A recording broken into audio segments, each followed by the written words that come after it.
Well, the good news here on centre court is that the players have come back out onto court, but Agassi doesn't look too confident that we're going to get the match through at the first time of asking, and he's just having a word with Carlos Bernardes, saying, you know, what's the deal there? Those are dark clouds. They certainly won't want to start the match if it means that they only get a couple of games under the belt before they have to go off again. Particularly with Agassi, 34 years of age, it takes him a little longer to get warmed up. Once he gets warmed up, he's not going to want to stop and start. I think that's something that would be an aid or an advantage to Johansson. So Agassi wants to start this match and go all the way. He doesn't want to get that body warmed up and then cool down and have to go through the ritual all over again. Or scraping my court with their shoes. They think this is going to miss us? Yeah, that was 34 years of age now, of course, Agassi. So it does take a little longer to get the body working. It was the same in the morning. Thomas Johansson, 29. Okay. Any questions? Something the same. Have a queen or the Leo bar? Queen. Queen. Receive? Okay, have a good match. Thomas Johansson selects the queen and he will receive. No real difference in terms of the ends. No sun, obviously, and the wind is pretty inconsequential. It's a second round match here on day 3 between Sweden's Thomas Johansson and the American 11th seed Andre Agassi.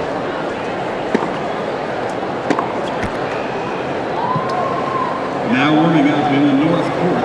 This player has Agassi taking on Johansson for the right to play the winner of the match between Chela and Gonzalez. In 2002, making him the first Swede since Stefan Edberg to win a Grand Slam title. He reached the quarterfinals here in Cincinnati. Well, that's the scene here, and I don't think either of the players is confident, and they're returning to the chair because, unfortunately, it's just started to rain again, and they certainly won't want to get caught in the rain because you can get wet very, very quickly. So I think what they will do is they'll just stay on court for a moment just to see if it does indeed pass, but for me, it doesn't look very promising. It's frightening if you look at the picture. I mean, it just looks like it's ready to pour down at any moment. And Agassi already putting his racket back in the plastic. And, you know, he's a seasoned veteran. He's going to try to get off this court. He's going to try to persuade everyone that we're not going to start this match until we know that we're going to be able to go all the way through. And he's such a big name that he can lean on the officials. He's already got the bag over the shoulder. He's not waiting for Carlos Bernardes to make a decision. He's making the decision. He's leaving the court. He's saying, that's good for me. I'm going to be in the locker room. I'm going to be keeping warm. And then I'm going to be ready and fully focused when I do have to step back out on the court. But he's certainly not going to linger on the court whilst there's no chance of any play happening. And he's almost like the chairman of the board. Even though he's one of the players, he's dictating to everyone what's going to happen. Just like he's able to tell the tournament committee when he wants to play his matches. And because he is the talent, he's the one that draws the people, he's allowed to make those choices. Well, it started to rain a little heavier now, and that's not good news. But the good news, really, Doug, is the fact that when it does rain, it pours, but it doesn't rain all day. We might get this for a good 30 minutes, 40 minutes or something, but I don't think it'll be much more than that. The downside is it then takes another 45 minutes to get the court dry. Yeah, you're looking at a good hour and a half before, if everything were to stop immediately, before we could get the match in. So the odds are that it's going to rain, it's going to stop raining, we'll get the match and it'll finish very late. But the good news is it will get played, in my opinion, and that means that guys won't have to double up tomorrow. You can see just a bit of rain on the court, bit of rain on the camera lens, and so we'll see if it gets worse or better. Well, in the meantime, we're going to bring you up to date with exactly what happened earlier in the match between Germany's Tommy Haas and Armenia's Sarkis Sarkisian. We're going to join it in the second set. Haas won the opening set 6 games to 3, and the German leads 3 games to 2 with a break. And the commentators are myself and Doug Adler.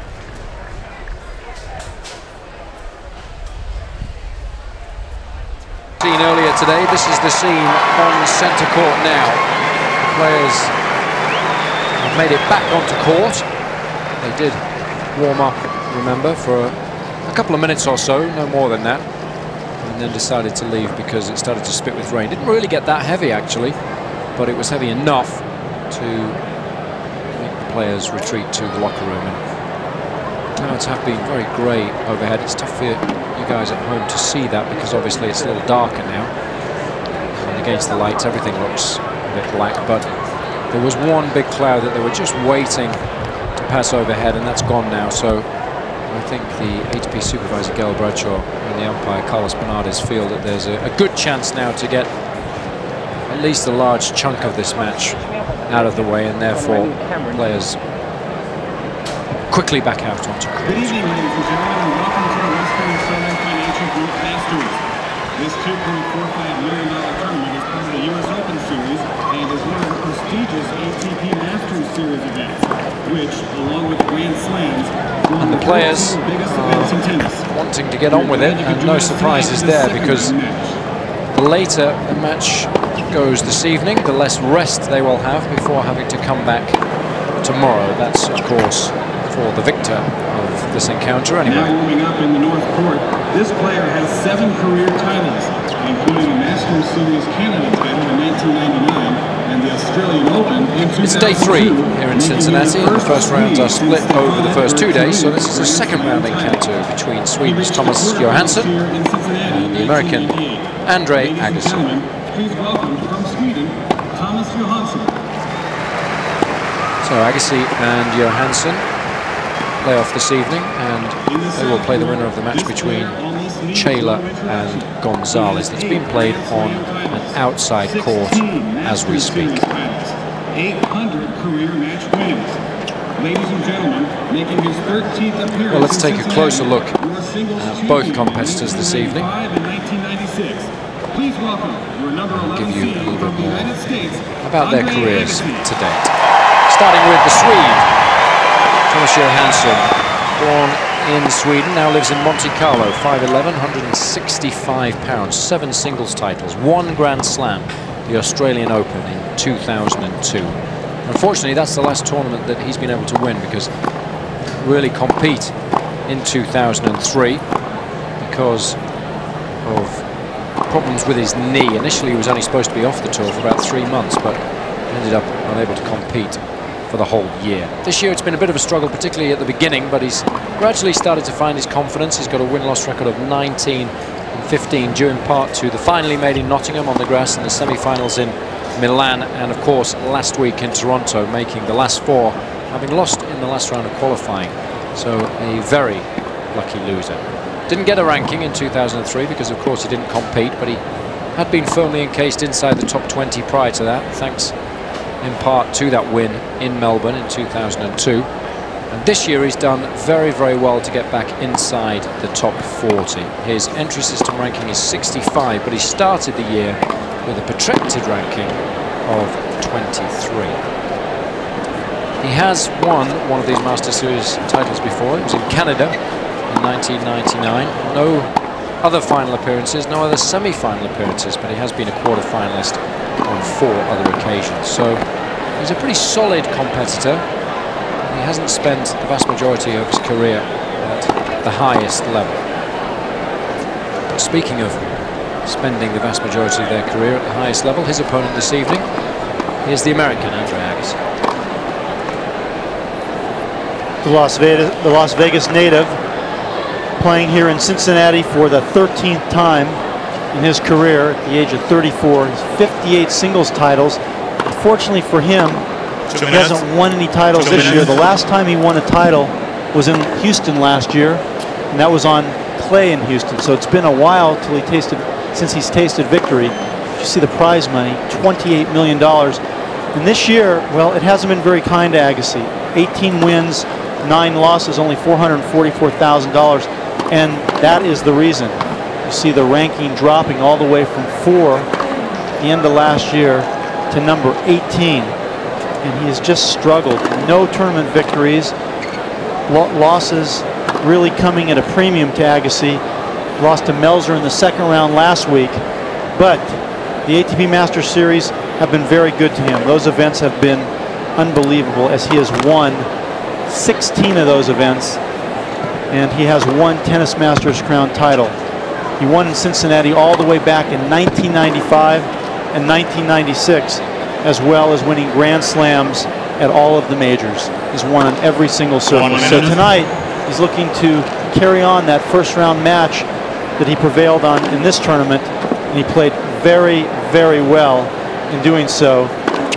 He had the opening round match win over Marty Fish, who reached the final here last year. Well, these players have met numerous times before on the tour, 5 in fact, dating back to 1998. Agassi has won every encounter, and twice he's been taken the distance. The first time they met, and the last time they met, which was in Paris in the round of 16 in 2002. Agassi coming out on top 6-3 in the third. So there's no doubt about the fact that Agassi will fancy his chances coming into this match. And I think the main reason why he's been able to beat Johansson so regularly is the fact that they play very similarly in terms of game style, but Agassi just does it a whole lot better. Or at least he used to. Carlos Bernardis in charge of the last of the matches scheduled for day 3 here on centre court.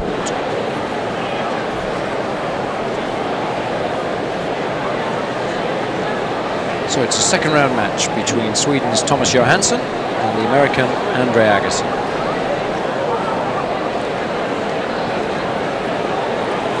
My name's Jason Goodall, and with me in the commentary box is Doug Adler. And Doug, who do you fancy for this one? No, I think Agassi has an advantage in that Johansson has never beaten him before, but there is a time that Johansson is going to be able to change that around. It could be tonight, because Agassi hasn't shown us good form in having the ability to win consecutive matches. Really last week we saw him fall after just beating Tommy Haas in the first round and then losing. Johansson's on a hot streak, playing very, very good tennis. So Agassi, a slight edge. And it'll be Agassi to get us underway.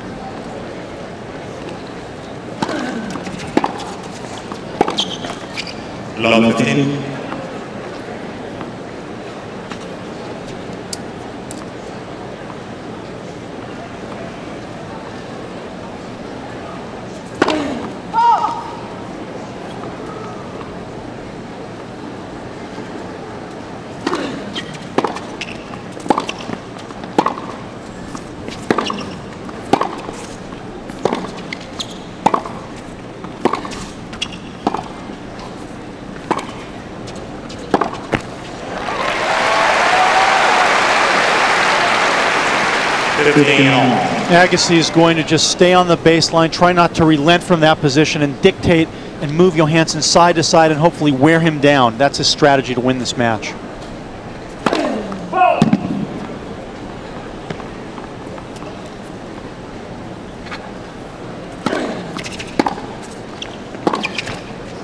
A few easy errors coming off of his racket already, maybe a bit of nerves.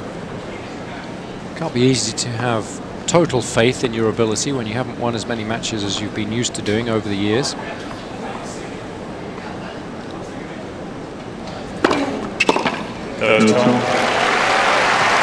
We've talked about that the Agassi return of serve is not as good as it once was, but the Agassi serve is just as good, if not a bit better.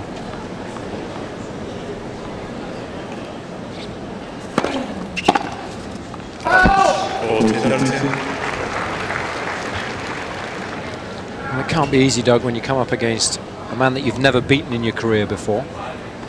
And speaking of Johansson, certainly doesn't match up that well in this match. Good start by Agassi. And he will feel he's in the match. Well, Agassi served very well. He made a couple unforced errors, but came in with some big first serves. Certainly he feels confident playing Johansson, and that never losing to him psychologically, that gives him the edge. On the other hand, Johansson never winning psychologically coming from a more negative place. Until he's able to beat him one time, that always will favor Agassi.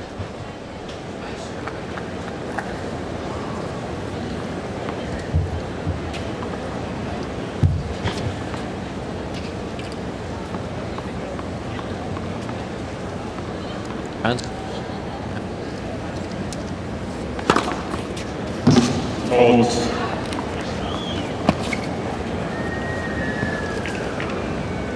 already Agassi not sure about the call. TMI. No, I saw. Just It caught was like this much out.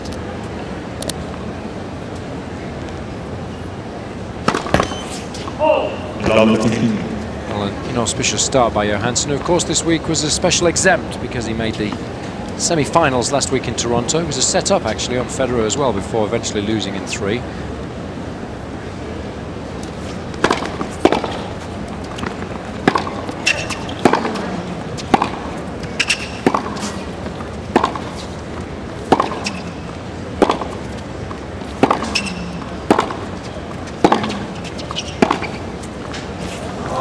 Well, it was ground strokes like that which enabled Johansson to win a number of matches last week, but his ranking wasn't quite high enough to get in this week, and that's why he was given the special exempt, because he couldn't play in the qualifying event here, which started, of course, on the same day that he was playing Federer in Toronto.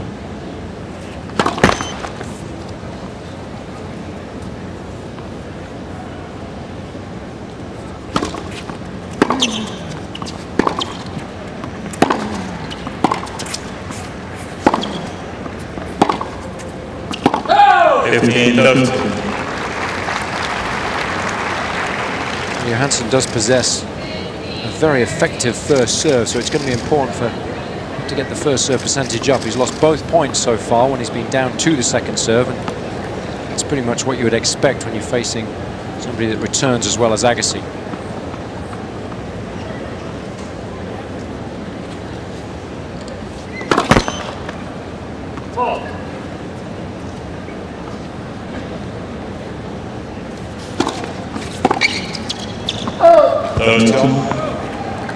You know, that's the return of serve that was once so feared. Now a second serve, a chance for him to jump right on top. You can tell how disappointed Agassi is. He just makes the outright error. Never would have done that a few years ago.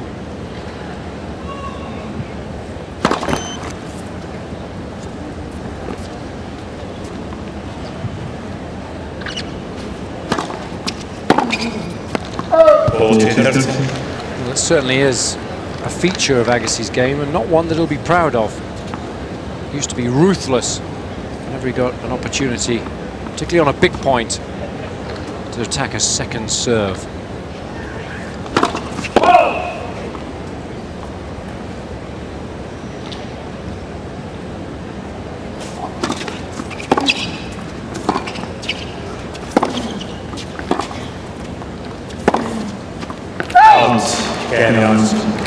Well, Agassi thought initially, as he hit it, that it felt good, so he was slightly surprised when it was called out, but it was a good decision. And Johansson manages to draw level, 1 game apiece.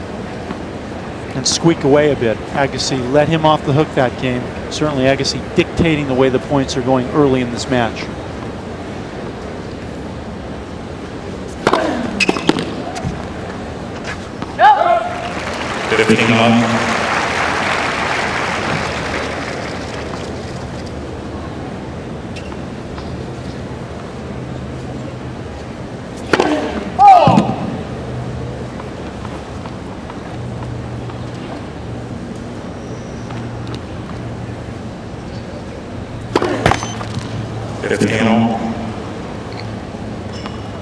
Born in Las Vegas, still lives there.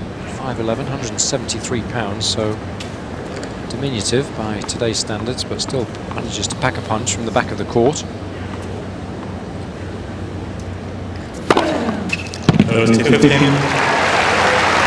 like that have helped him win more Tennis Masters Series titles than any other players, 16 in total. And just to put that in perspective, Sampras only ever won 11, Muster 8, and Chang a mere 7.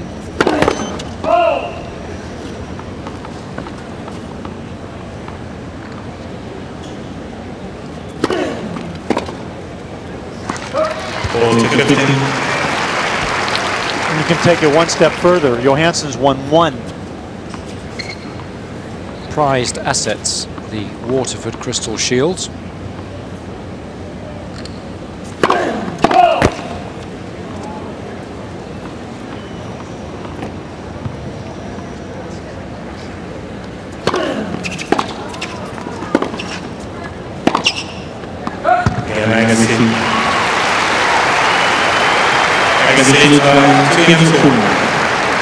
So Agassi into the lead once more by holding both his opening service games, 2 games to 1. He leads. The Western and Southern Financial Group, Mercedes-Benz, Olympus, Procter & Gamble, Adidas. Well, many people Crest, Delta Airlines, certainly class Agassi as one of the greatest players of all time, if not the greatest. The debate rages on. Is he now a spent force? Unfortunately, I'd have to say he is. He's not going to win any more Grand Slams, as far as I can tell. I mean, he's certainly a threat to beat a lot of players, maybe between 5 and 20 in the world. But when you talk about Federer and Roddick in big matches, or even maybe a few other guys, I don't think he's going to do it. I think he's got to that point of his career where he's just not as much of a threat. So many matches are won in the locker room. He used to have those matches won. Now he has to come out and fight for every single point. No one's gifting him anything out there.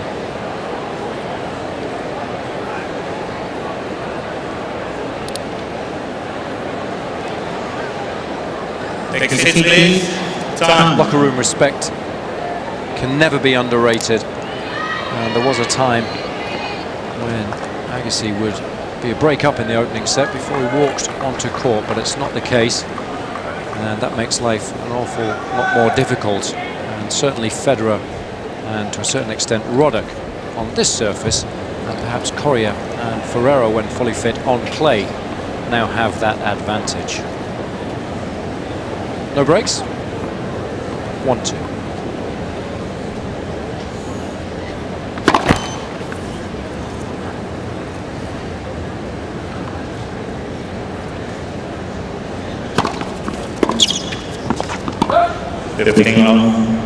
Well, Agassi had the same trouble against Marty Fish in the opening round. Fish missed a lot of first serves. Agassi thought he'd have opportunities on the second, but was not able to execute the return of serve.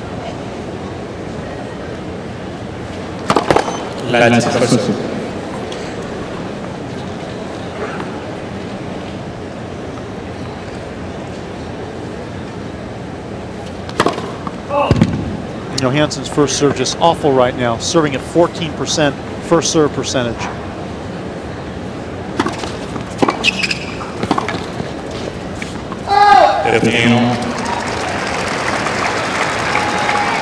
Well, last week in Toronto, Johansson served particularly well to the juice side by using the slice serve out wide, and players have been trying to get at the Agassi forehand of late, so that might be a tactic he'd be well advised to use.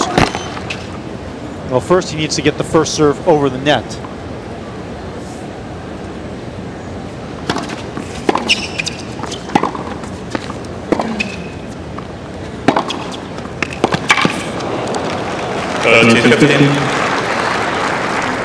Well, the other thing that he needs to be is fully fit, and he pulled or strained a groin muscle in the semi-final against Federer last week, and it really hindered his performance in the deciding set.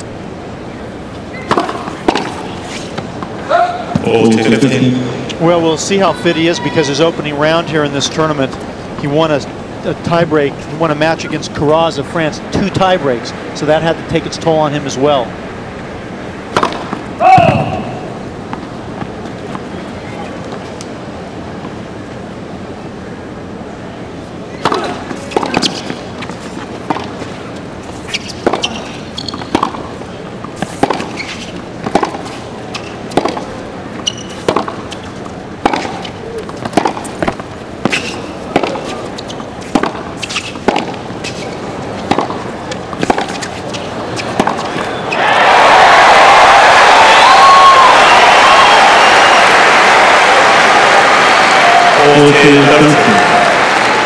Well, Agassi likes to get in these type of exchanges. I don't think he feels that Johansson can beat him when they're going head-to-head, mano-a-mano in the backcourt.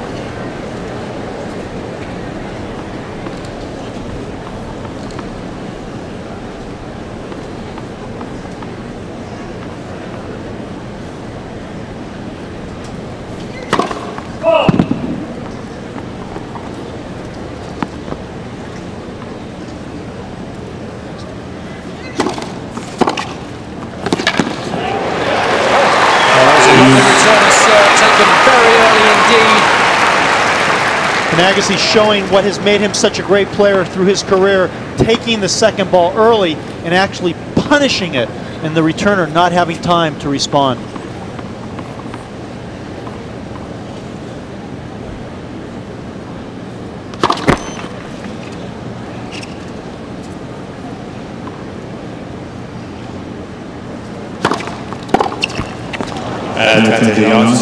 That's so surprising for me.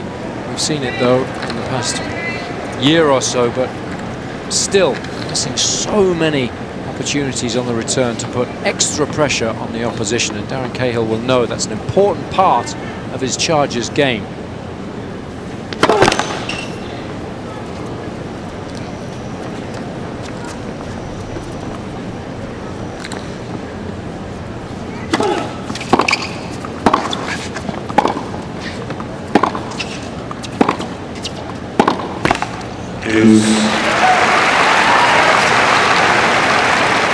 Well, I think it's really important for Agassi to capitalize now. Johansson's really struggling with the serve, serving only at 14% first serves. It's going to get better throughout the match.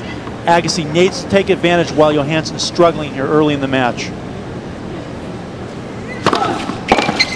And that's the reason why, because Johansson does possess a very effective first serve. He's won all 3 points so far when he's found his mark with his favorite delivery.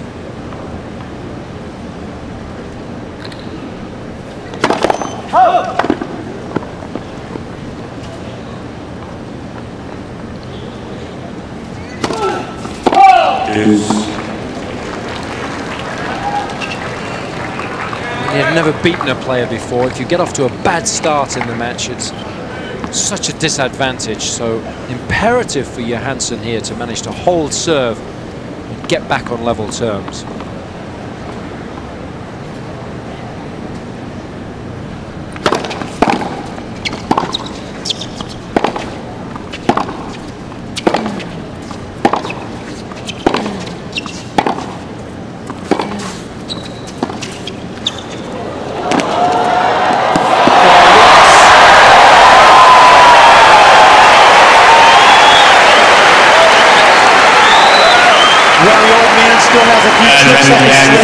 Johansson not thinking he can even get to that short ball, but how smart is he going around the outside of the net, down the line? Johansson never expecting that shot from the 34-year-old.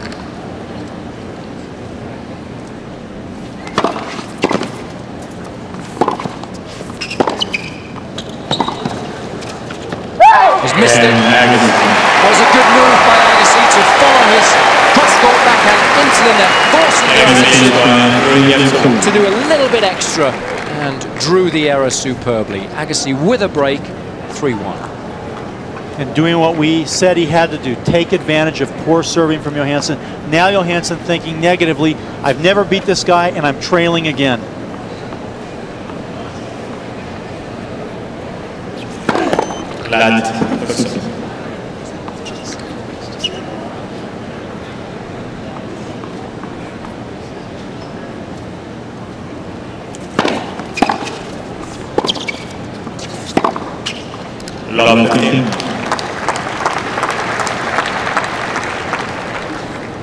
Well, Johansson taking advantage of a weak second serve, and then Agassi just hitting the ball very short. Johansson really nailing that forehand.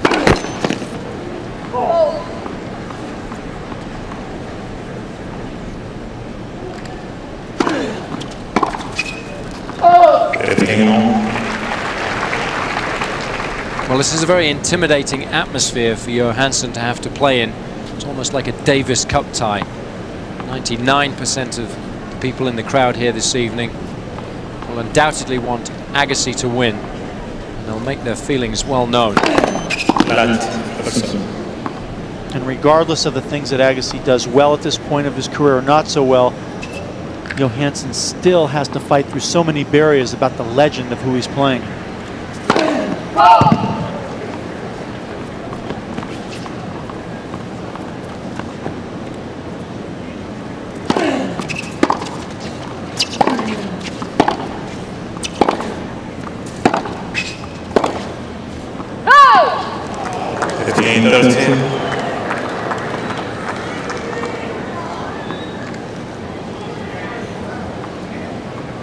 Got to go down as a half chance this for Johansson.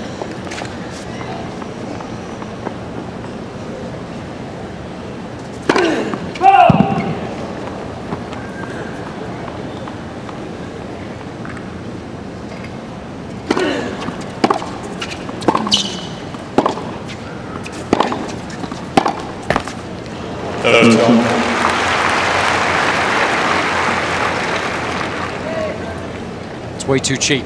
Simply cannot afford to give the points away so easily if he's going to have any chance at all of getting the right result this evening.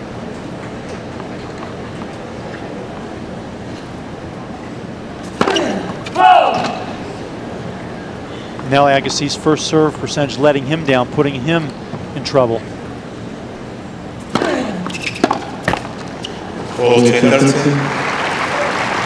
Well, I guess that's how you lose to someone 5 times in a row.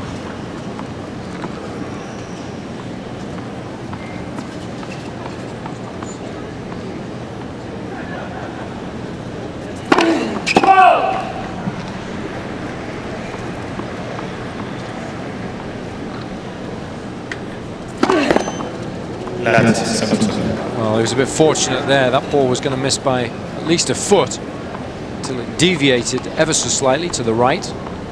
Just fell in the court. Pinpoint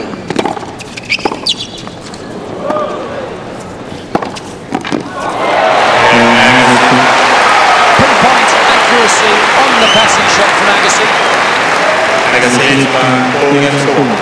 And the American in a very comfortable position in the opening set. Well, Agassi's certainly started well. Johansson not so. No, I don't think Johansson really has a confident game plan out here. He's been playing against serve volleyers. In his opening round match, he beat Gregory Carraz of France. 2 tie breaks. Last week we saw him play Joachim Johansson, and he beat him in a tiebreak in the 3rd set. He's been playing against a lot of big servers, guys that volley, and Agassi has a completely different game. And it's basically, he's playing against someone he's trying to outpower from the backcourt, who plays similarly, but maybe even a little bit better than Johansson at what he does. So Johansson's getting a different look from someone, and I don't think he's comfortable being in that situation. Certainly looked uncomfortable since the start of the match. He's going to have to get back into it very quickly indeed, because Agassi plays quick between each point and matches can slip away very fast if you're not careful. Time.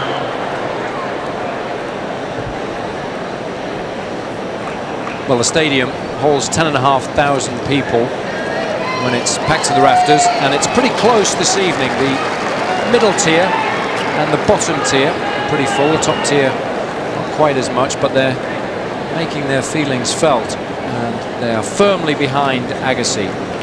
And that pretty much happens wherever the American plays these days, because they're not sure whether they'll ever see him perform at the highest level again. So he's really trying to ride that wave of emotion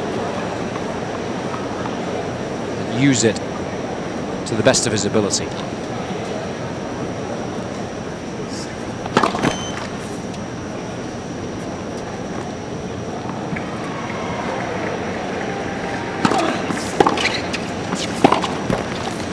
Love 15.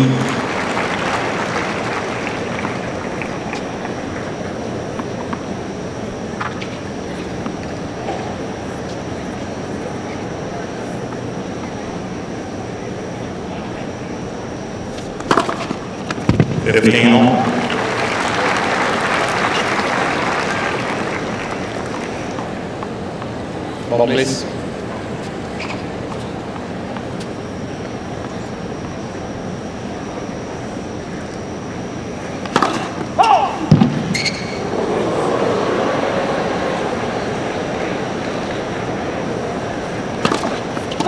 I think it would be curtains for Johansson if he didn't hold serve here. Okay. At least for this opening set.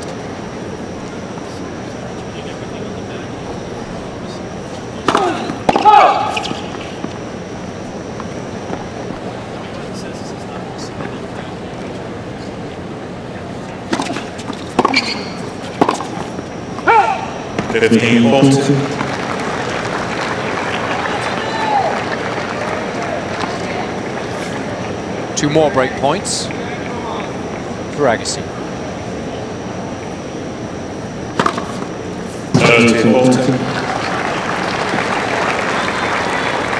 Well, the first serve really is the cornerstone to Johansson's game plan. He's been firing at all this evening. A timely ace there.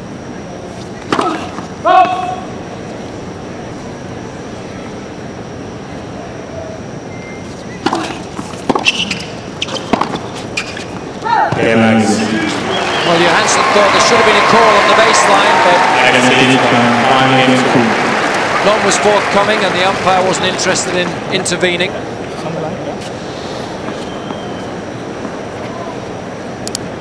And it was certainly close, but Johansson there viewing that through rose-tinted glasses, and now it's pretty much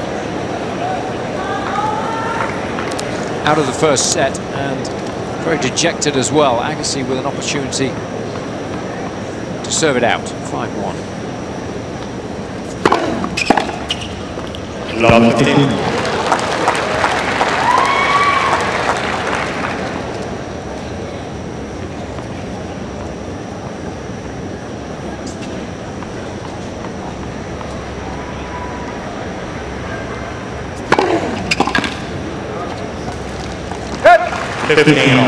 That first serve of Agassi really giving Johansson fits.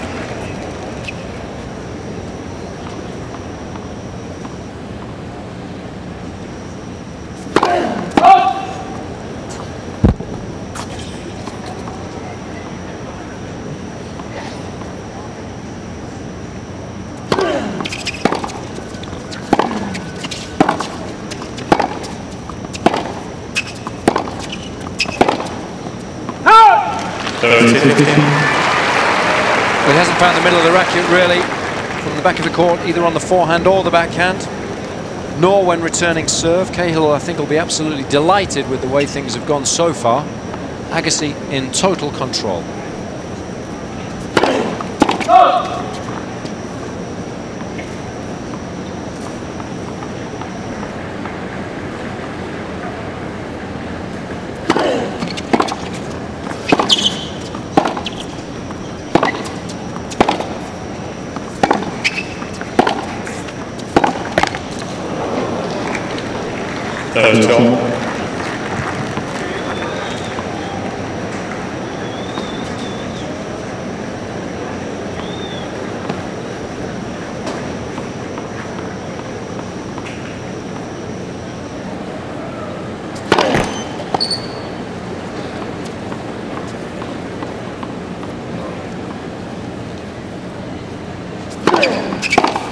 Oh yes, Johansson got a lead on that serve and took full advantage of it. And down 5-1 and 30-all with nothing to lose. You can see how dangerous someone like Johansson can be off the return of serve.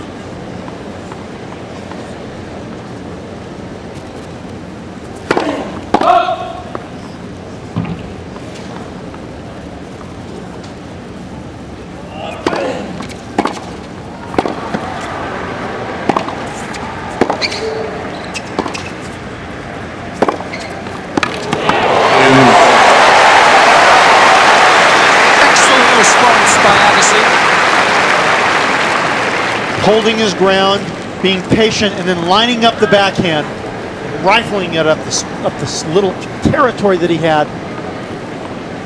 A real precisionist.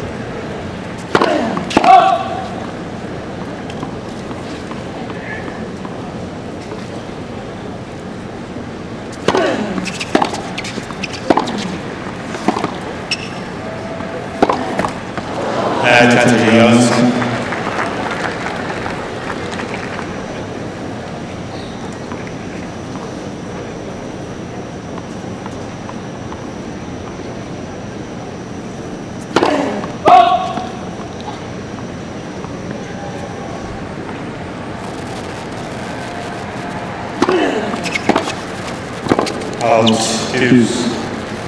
Carlos Bernardes getting involved again. She didn't see the ball. She didn't see the ball. She was blocked. She didn't see that ball. Well, the lines lady said that she was unsighted, so it was a good decision by Carlos Bernardes, and can't get much better than that. He's got great eyes if he could see that ball out.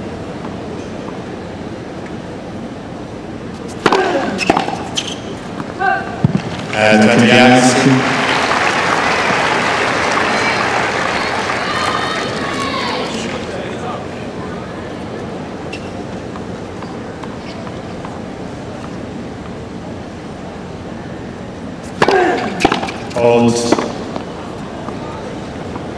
T.Johansson applauding this time. Umpire having to work pretty hard out there at the moment. Again, first set, Agassi. Pinpoint accuracy on the second set. Agassi in complete control of the match thus far, wrapping up the opening set in just 29 minutes, 6 games to 1. Ladies and gentlemen, if you've been admiring the ferns, chrysanthemums, and tropical plants around the current grounds, why not transplant? Given the fact that they had to wait for resuming their warm-up, starting the match again, I think Agassi will be absolutely delighted by everything apart from the first serve percentage. He obviously feels very confident playing against Johansson. He doesn't think there's much Johansson can do that really puts him under pressure. You can see Agassi in his comfort zone on his serve, on his ground strokes. When he has to thread the needle, he has little spaces to hit into. He's doing it to pinpoint accuracy. And the first serve percentage of Johansson absolutely destroying him this evening, letting Agassi have far too many looks at second balls. And Agassi's winners to unforced errors, even though it doesn't look very good, he still is making most of his shots. He's supplying most of the power out there, and he is moving Johansson around. Johansson's going to have to get more first serves in. He's going to have to come to the net a bit if he wants the result to be different.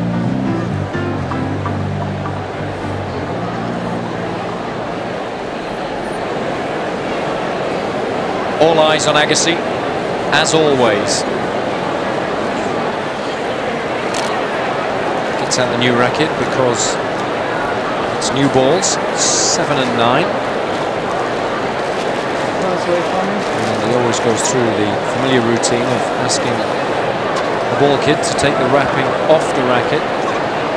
Gets his rackets restrung every evening for the match the next day. Become very particular, the players these days, about doing that. It's expensive, but it's worth it if you can win enough matches. And you can get your string for free. Which I'm sure Agassi does. Second set. And if he doesn't, I'm sure he can afford it. But he's a set to the good, and he's playing very well indeed. The crowd are enjoying it, as we are.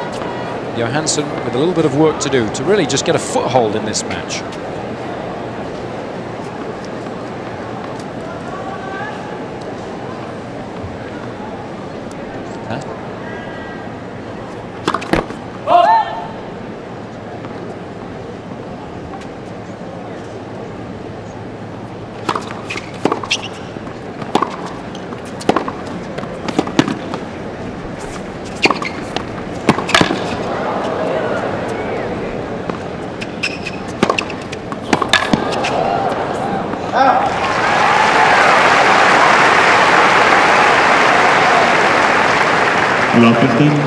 Well, you would think that Johansson would want to be moving the older man, Agassi, but what's happening is Agassi is moving Johansson all over the place, and that's why Agassi's having so much success early in this match.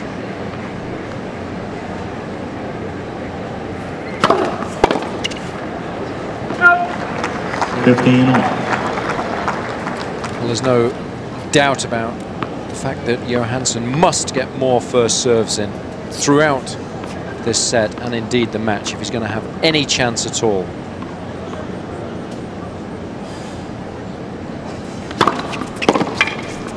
30-15.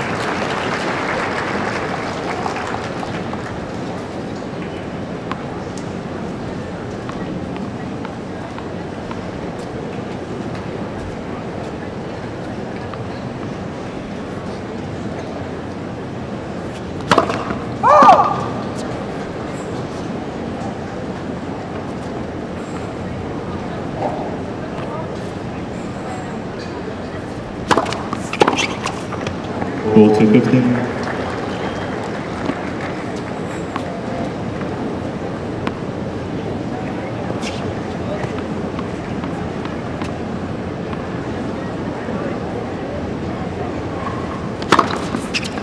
T.Johansson. Well, that's much more like it. First game, 7-2. That will give Johansson a real shot in the arm, because he's only going to ever have a chance of getting anything out of this match if he serves extremely well.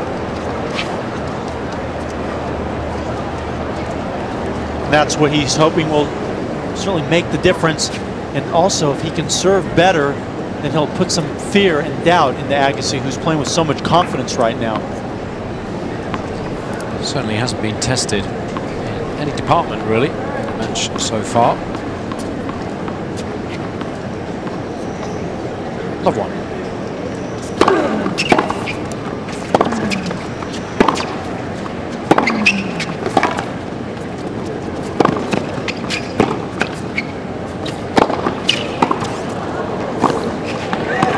That's well played. Good hustle by Johansson, but not good enough. And Agassi being very smart and cagey, not putting the overhead away, but doing enough with it and then moving in on the volley, not letting it drop too low. So far playing a very, very solid match.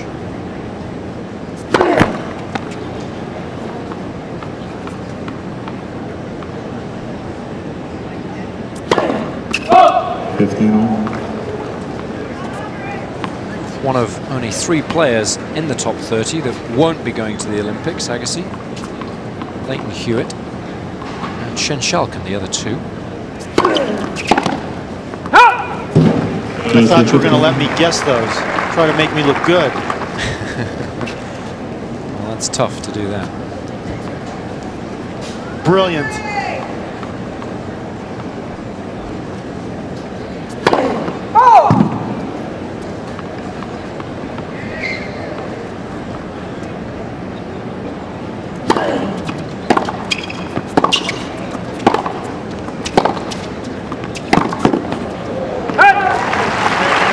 And once again, Agassi just having his way with Johansson, moving him side to side and then taking advantage of great angles from his forehand.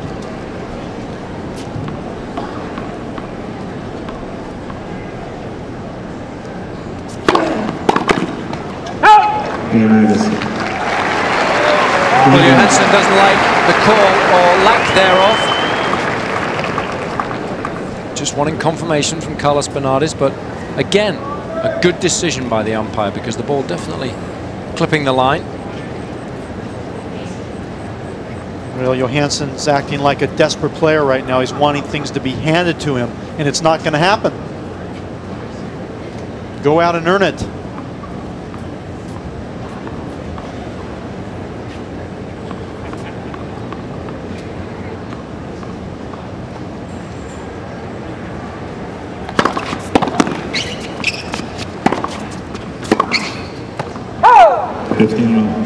That's exactly what Johansson needs to do. He's got to get the first hit in the rally. He's got to get a good serve in, force Agassi to play a defensive return, and then he's got to be able to dominate the rally thereafter. Otherwise, Agassi is the firm favourite to win the vast majority of the points. Yeah, we've seen that when Agassi has to move or defend, that's when he falls into trouble.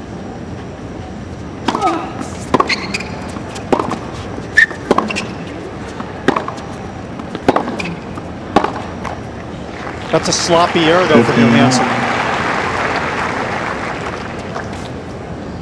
Under no real pressure in terms of movement. Agassi hadn't changed the pace, so he wasn't surprised by the speed of the shot.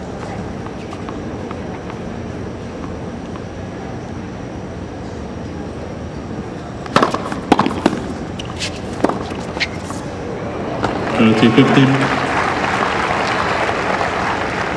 Once again, good use of the first serve. Agassi having to go to the one hand, and then Johansson just being patient, taking his time.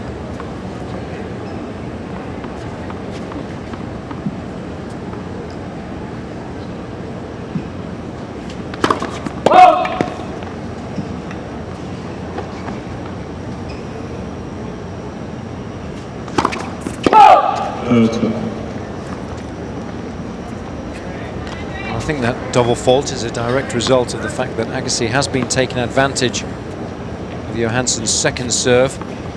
Therefore, he feels under pressure and has to go as close to the line as possible. Johansson only winning 7 of 21 points on second serves.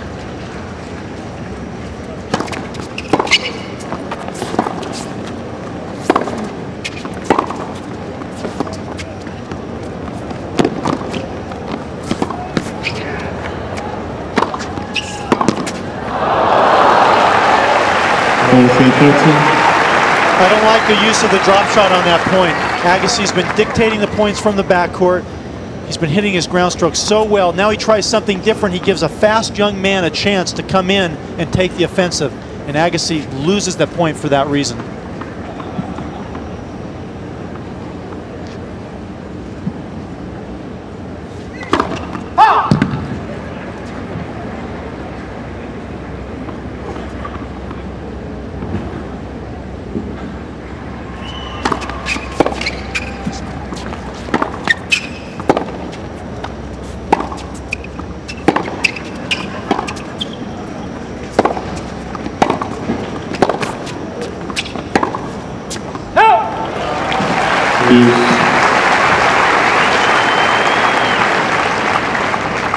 That was a good hustle by Agassi. He won't need telling. It's so important at the beginning of this set to reassert his authority. He's an excellent front runner.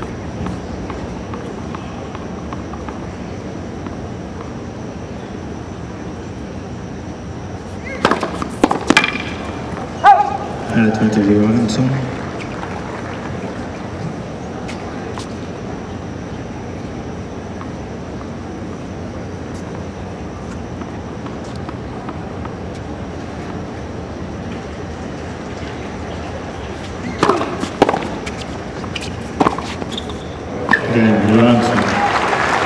Much better game as far as the Swede's concerned. Serving a lot better and able to dominate the points as a direct result of that. Stop by the Speaking of Women's Health tent located in the Corporate Hospitality Center for luxurious. Well, Johansson in the lead, but Agassi still in a very comfortable position, and he's such an intense competitor. His eyes tell you everything about his determination, his desire to win. Call it the eye of the tiger. And with those eyes comes the ability to just really rip the ball off both sides, forehand and backhand. And when he gets into the exchanges, you can tell that he just loves powdering the ball, and he wants the ball even to come back hard at him. That helps him to generate even more pace.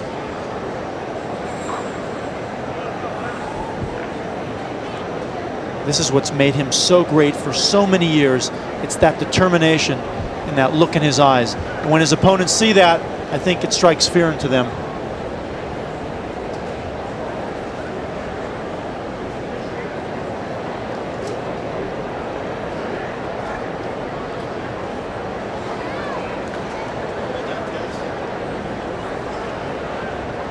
I think Agassi will be delighted with the fact that he was not only able to win that opening set, but it was over so quickly, because of course it's getting pretty late now. It's about 10 to 10 local time, and this match was originally due to start before 7:30, but of course we've had those two really big outbursts of rain, and Agassi will be desperate if he does have to come back tomorrow to play a match to try and get off court as quickly as possible this evening. 15 long.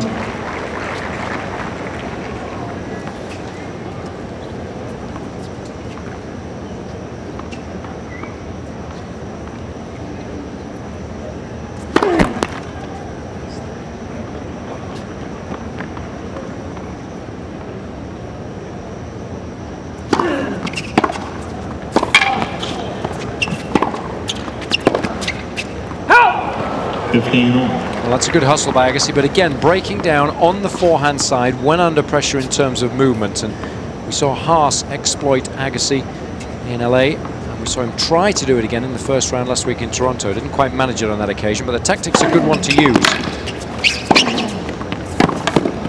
Oh, yes. What a shot. Most unexpected. 15-13. And that's the kind of shot that can turn a match around for Johansson. It's where he doesn't expect the point and he's able to come up with something tremendous and put additional pressure on Agassi, because if Agassi's not serving well, now Johansson's going to start to move Agassi and we'll see that forehand side exploited.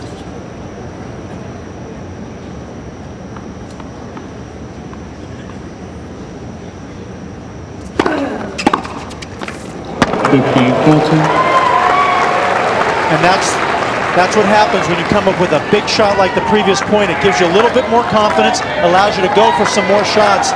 That can change the match. The break of serve certainly will change the match. Two opportunities here. Well, an incredible game by Johansson.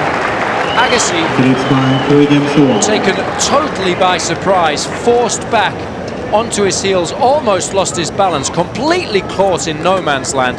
He only just had time to finish the service motion before the ball was flashed past him. Outstanding game by Johansson. What a way to break serve. He leads 3-1. All set up by an incredible passing shot that no one expected, nor the players.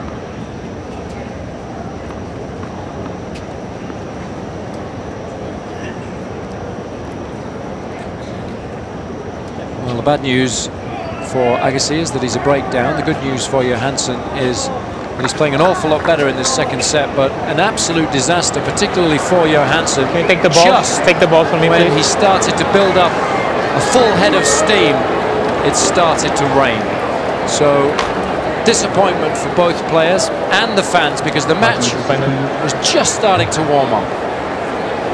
The match level. Can you open the umbrellas for the players, please? Was really starting to get to a much better level, particularly for Johansson.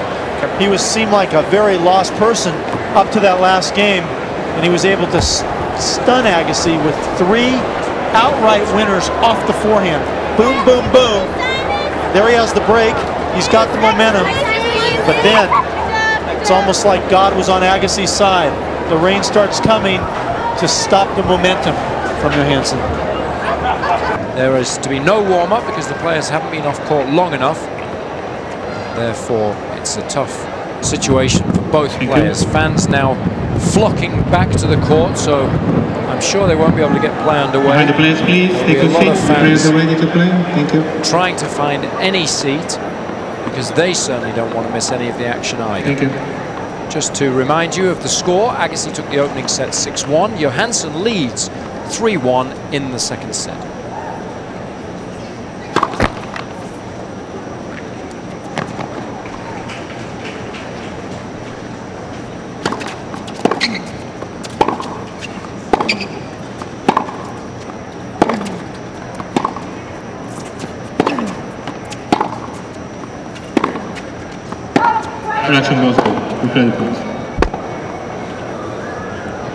A tough start for both players. Perhaps the lines people have to warm up as well. Yeah, a little rusty there. Jumping the gun, calling a ball before it hits.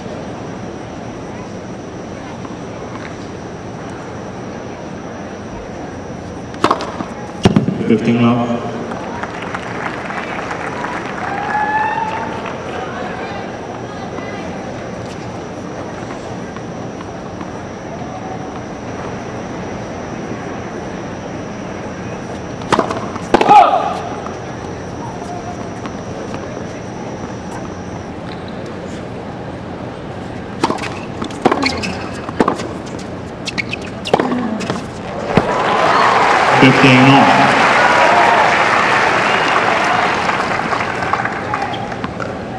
Well, it was an excellent return by Agassi, good length, and then he was able to generate his first forehand winner.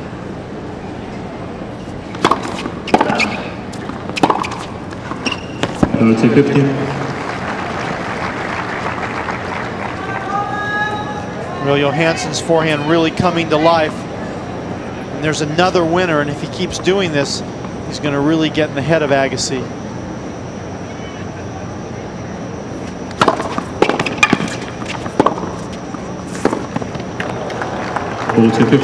Once more doing enough with the ground stroke to force Agassi to play defensively. The American doesn't like to do that, doesn't do it very well. So it's all about trying to dictate the points. And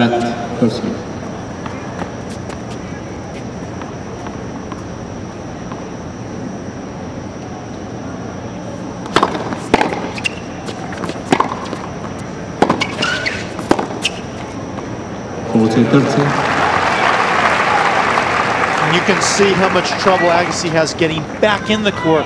When he's pulled off, he doesn't recover that quickly.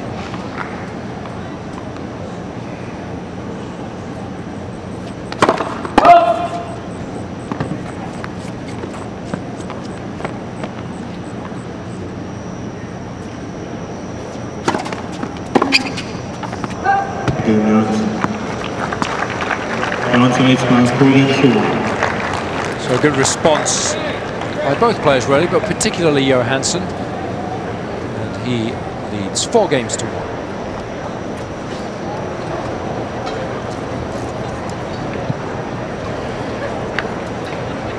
Well, I've been impressed by the way Johansson's responded to really the drubbing he received in the opening set. He's turning it around. He's been able to elevate his first serve percentage. And then he's also going for a few more shots when he's in position. Rather than being content to get into these backcourt exchanges with Agassi, he's decided to go for a little bit more. And if it's working, then he can start to control the points. If he just gets into rallies with Agassi, Agassi can break him down. So he's decided that he's going to take a few more chances, and it's working for him. The other area of his game that's working for him very well is the first serve. Percentage in the opening set was awful, languishing down in the 30s. Now it's way up to 58%. He's won 10 of 11 points in this set when the first serve's gone in, and that's really been the fundamental difference between the two players. And Johansson will feel an awful lot better. I think his match with Federer last week will give him an awful lot of confidence, because won the opening set, he was in a good position. It has to be said that Federer wasn't playing particularly well, but whenever you extend the #1 in the world, it's got to help. Absolutely. It doesn't matter if it's, 3 sets or Federer's not playing well. To take a set off of world #1, certainly that shows the level of your tennis and what you're capable of doing against anyone.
One other thing that this rain delay has done is it's also taken the life out of the crowd, and Agassi feeds off of that energy coming from the crowd. So another advantage for the rain delay for Johansson.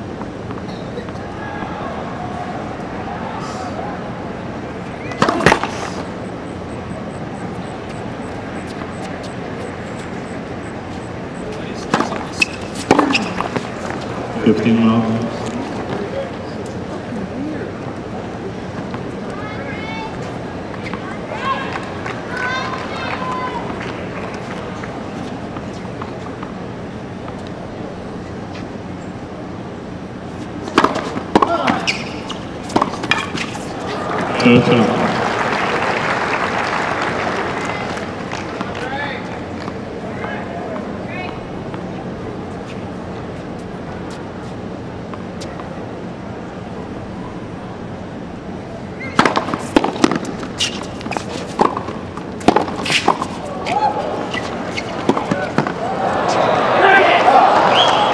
It's a good play by Johansson. Can play all court tennis, no doubt about it. But likes to come to the net behind a very effective shot so that the volley is slightly easier.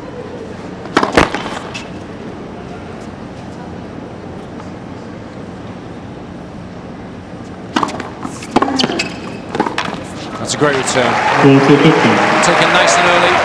The contact with the ball was right out in front of the body in order to generate the angle. And he needs a few more of those to really feel like he's taking advantage of those second serves. Put a little bit of extra pressure on Johansson when he's hitting his first serve.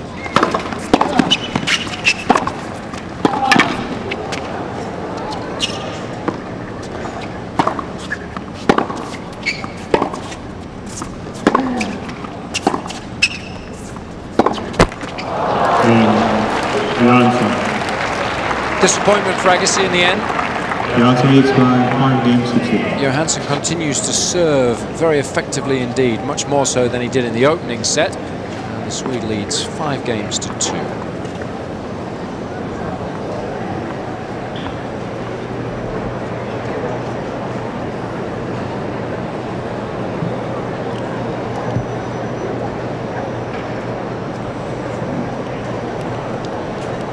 A real reversal of fortune for Johansson, seemingly not knowing what to do against Agassi, but competing far better in the second set, knowing that that first serve percentage had to get better. He was able to do that, and then he was also able to hit some really big shots to break Agassi's momentum and confidence off of Agassi's serve.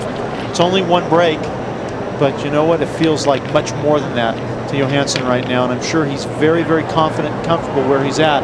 Agassi, well, he's got to hold serve, and he's got to worry about what's he going to do on his return, because he's really missing a lot of return of serves, particularly off the forehand side. Time.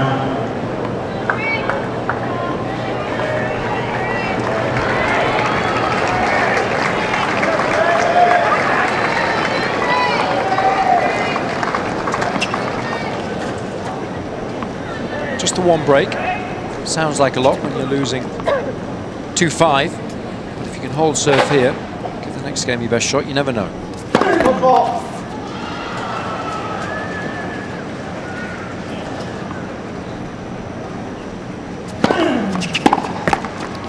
15 now. If there's a lesson to be learned this set for Agassi, the game he got broke, 3 forehands from Johansson. That's the side that can do the damage. Stay on the backhand.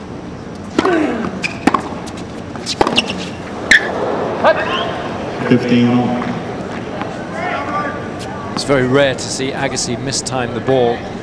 He's made a lot of unforced errors, 15 in total, but look at that, 10 off that backhand side.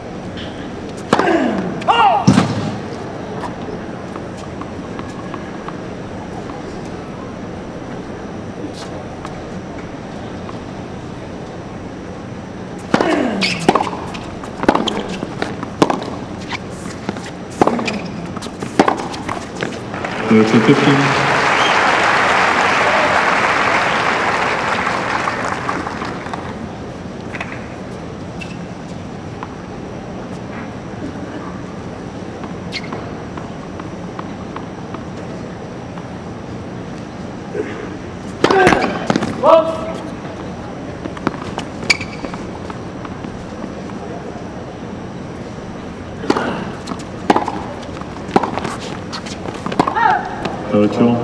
That's a good return of serve. Johansson's definitely a lot more confident now, taking on that weaker delivery of Agassi's. And he's putting it to good use.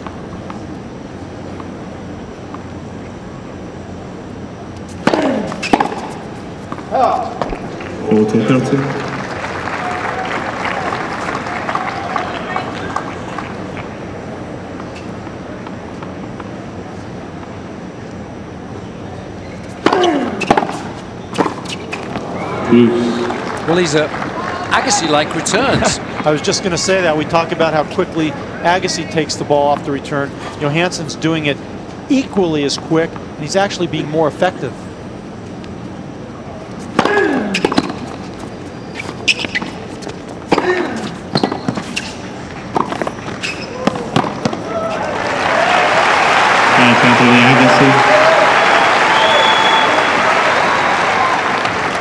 Agassi going to the closed court and then coming in, not doing enough with that volley. We've seen him get in trouble in the past for not putting volleys away. That time he was fortunate.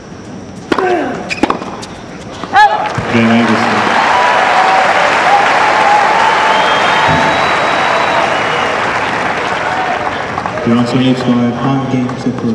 Well, that's the first part of the equation. Managing to hold serve. Now he's got to try and Johansson under pressure, particularly if the Swede misses any first serves. We saw the Swede get tight last week in Toronto when he had an opportunity to serve out matches. Will that happen again here? 15-0. Well, not if he continues to hit shots of that caliber. The accuracy was superb. Didn't hit it particularly hard, but didn't need to. Look at the length. Quite superb. Left person.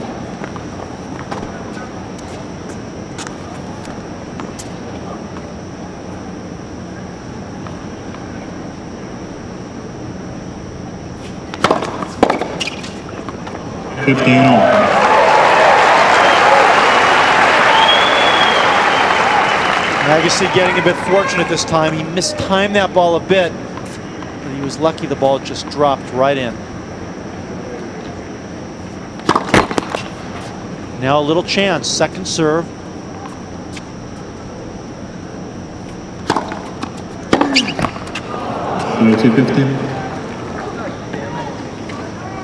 Well, Agassi totally frustrated and with good reason. Under no pressure there at all. A real opportunity to put some on the opposition.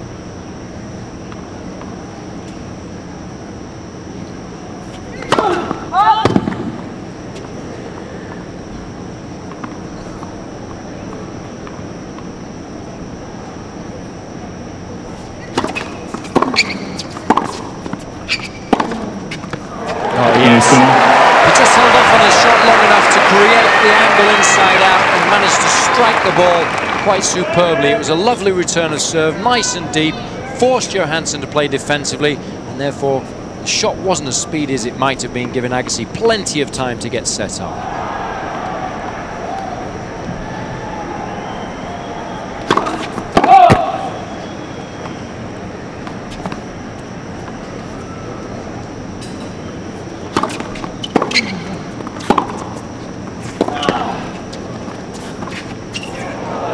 It's well played.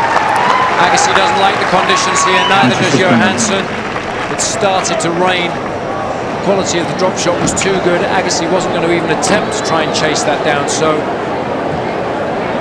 awful situation for the players, having to retreat to the sanctuary of the locker room when Johansson's just 1 point away from levelling matters at 1 set apiece. That's just horrible. I mean, what can you say? This is just so disappointing. Nice job, Dre. Such a good opportunity for Johansson to close the set out. Agassi certainly struggling with return of serve, and what we saw from Johansson in that set, well, we've always thought of Agassi as someone who plays the return early, but Johansson showing us that he himself has the ability to return serve early, playing the ball off the rise, and really doing a heck of a lot with those returns, catching Agassi off balance many times. The players have just returned to court, so we're now live. Just to remind you that the players are just warming up briefly. We're towards the latter stages of the second set. Agassi raced through the opening set in just 29 minutes, winning it 6 games to 1, so that will have pleased his coach Darren Cahill, but Johansson hit back very strongly indeed in the second set. And amazingly, he stood at set point when the rain came down after just 31 minutes action in that second set, so he's been in court for exactly an hour. You can see the match time there on the left-hand side of your screen. So it hasn't taken them long once they've got into the full swing of things, but it's been very difficult, and now having a full warm-up and nervous moments for both players, Doug. Yeah, you just don't really know what to expect at this point in time. I have to say that Johansson has a slight advantage. He has set point and serving with the balls on his racket. So that should give him some advantage. But he also, you know, maybe a little bit stiff. So who's going to come back best after this layoff? And that's the unknown. Well, it was interesting because in the rain delay there, I was just having a chat with Leander Pace, and he was saying that Johansson was struggling a little bit with the groin injury in the locker room, and he was trying to keep it as warm as possible. He was trying to stretch it out as much as possible. But remember, he injured that in the semi-finals of Toronto last week when he was playing Federer. Won the opening set and then really started to struggle and finished rather weakly in the deciding set. So hopefully the same won't happen this evening. But it's a lot cooler now, and that doesn't help when you're trying to get the body moving as quickly as possible. And we certainly wouldn't want either player to either get fresh injuries or worsen those Just a reminder that are lingering. Thursday is Well, pulling muscles you would think could happen. 11 a.m. to 4 Body not p.m. reacting in the properly, getting hospitality spasms. tent. Enjoy a The cool other drink point and that some snacks. Pace made, Don't forget to bring your car as you and get a free and I gift. were in the locker room, is that he talked about the wind swirling down on the court and how difficult that would be for Agassi, because he goes for more lines than Johansson does. And when you play closer to the lines and you have to contend with the wind, it makes it more difficult to control the ball.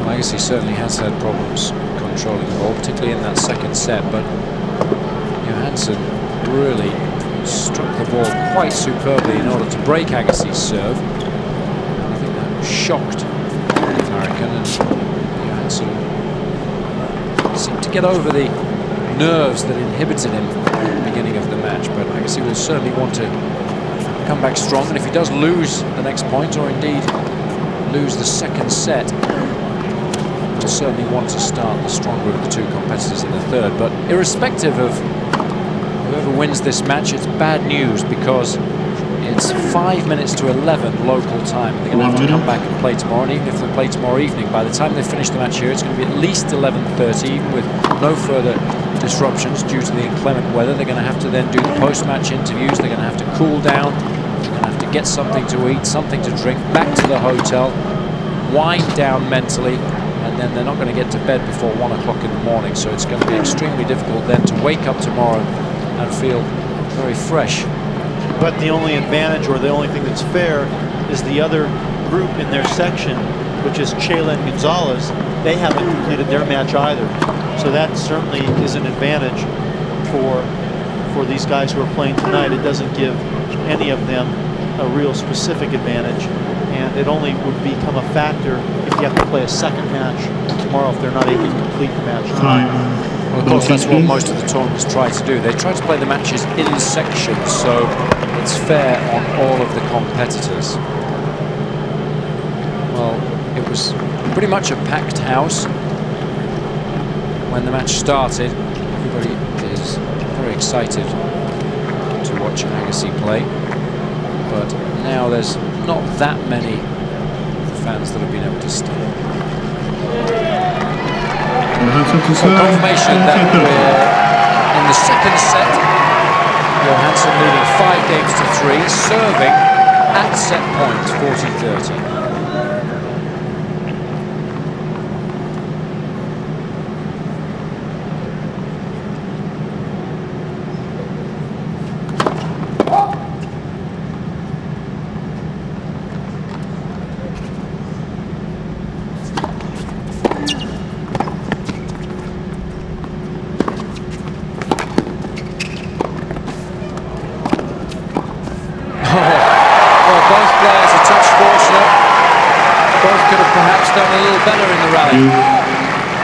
Well, you can see coming out after that delay, they're both moving a little bit cautiously, not as succinctly as they were when they were warmed up. And Johansson not reacting to that easy ball that he typically would put away. Instead, Agassi with the easy volley.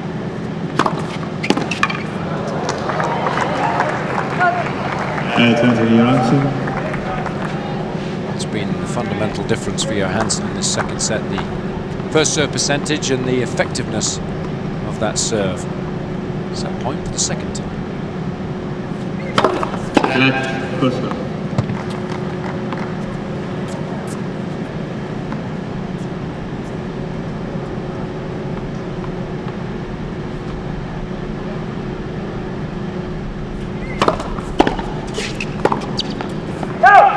Well, Agassi starting to get a read on the Johansson serve, anticipating well, connecting beautifully with the return. Too much pace and depth for Johansson to handle.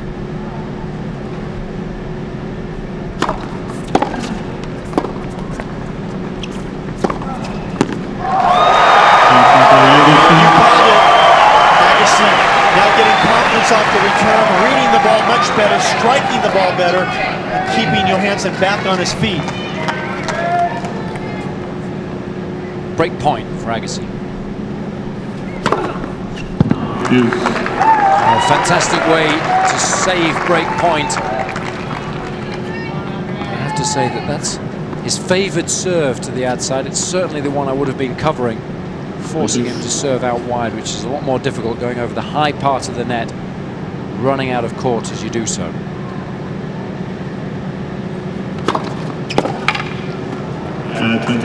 Well, he's picking on the Agassi forehand. The deuce court, he's finally found his range, going wide to the forehand. Agassi not responding or moving that well. And then this court, down the tee.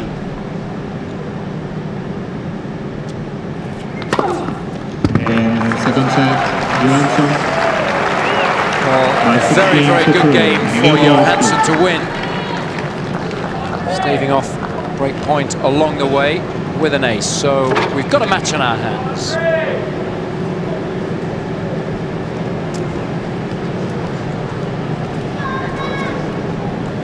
Well, I think that was a difficult situation, particularly for Johansson, and the pressure of having to go back to the locker room when he stood at set point. And he handled the pressure superbly well. Yeah, it turned around on him. He could have lost that game, Agassi back in the set, but instead Johansson coming up with big serves when he needed them. We said that was going to be the key to him turning this match around. He was able to elevate the first serve percentage to 61%. He was god-awful in the first set, barely over 35%. And a lot of those aces coming on big points, and the winners. The ratio of winners to unforced errors, a 5-to-1 ratio to the good. Andre Agassi not really doing enough with the return of serve. One break point he had at that last game, wasn't able to convert. The difference, Johansson took advantage of his chance. That's why we're playing a third set.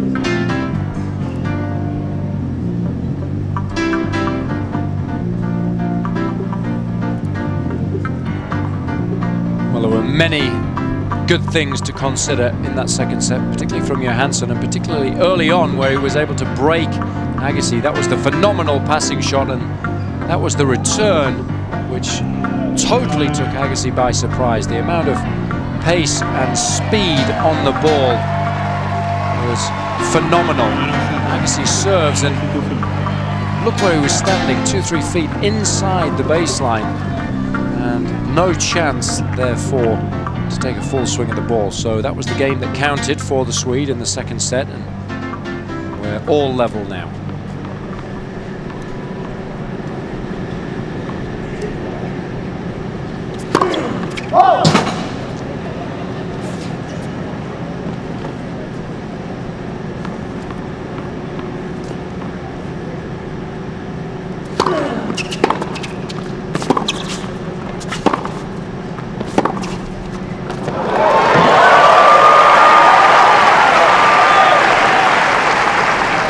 Creating great angle with that backhand, gets over there, comes around the outside of the ball, and then uses the topspin to drop it down.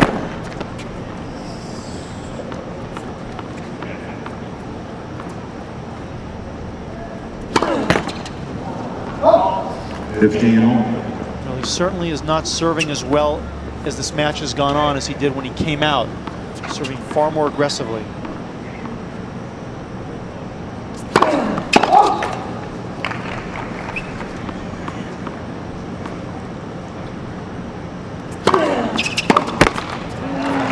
That was right in the hitting zone for Johansson. He'll be disappointed he didn't make more of that opportunity. He timed the ball pretty well, just unable to give the shot the necessary elevation to get it over the net. Well, he finally got a first serve in, and it pays off.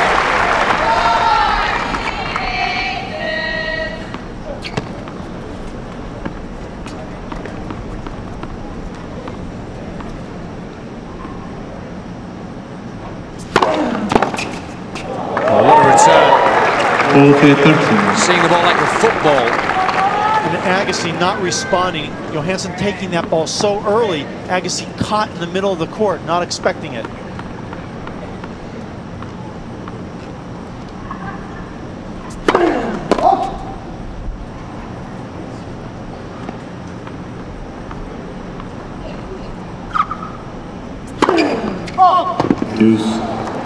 Well, Agassi is having to go for these big second serves because Johansson is taking advantage on the return. And Agassi remembers how he was broken in that second set. Deuce.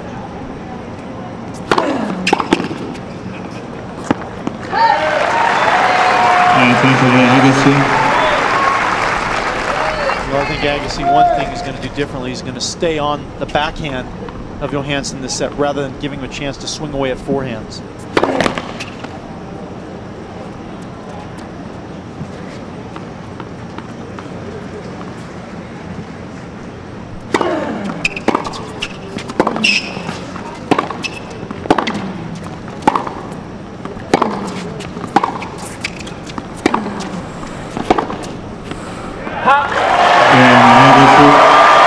Listen to the cheers of the fans. They'll be doing their utmost to get right behind Agassi and in an attempt to try and help him raise his level of performance in this deciding set. Well, it's a gutsy performance from both these competitors, a gutsy performance from the fans that have stayed around. And they certainly are here to see their man Agassi and need to be that extra thing that can help bring him victory tonight. But you know what, he's going to have to really do it on his own. He's going to have to figure out how to return serve a little better because Johansson has figured out how to dial in that serve to the Agassi forehand.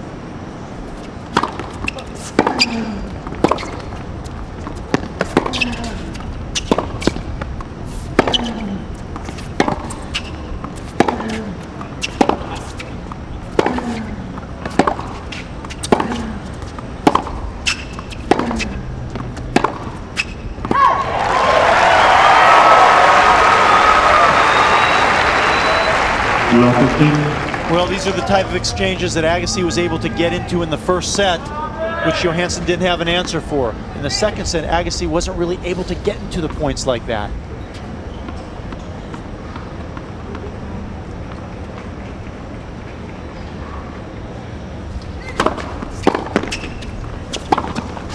A good combination.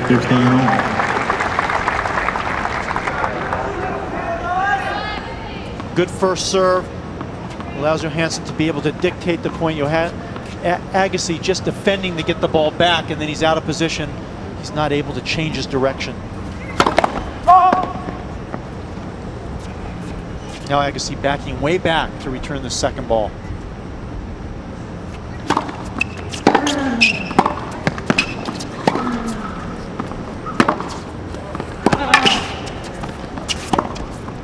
It's well played. Again, at the beginning of the third set, we're seeing that the player that manages to dictate the point early on has an excellent opportunity to win the point. Taking the ball nice and early and finding a beautiful angle. 4-15.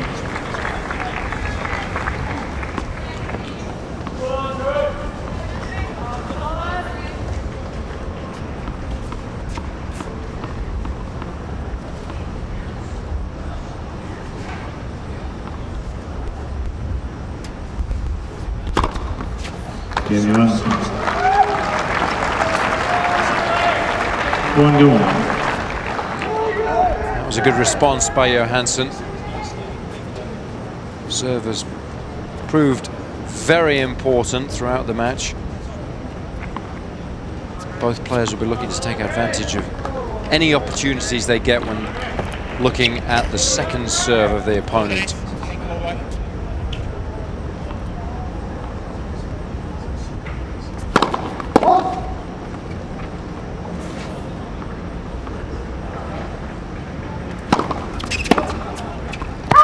15 love.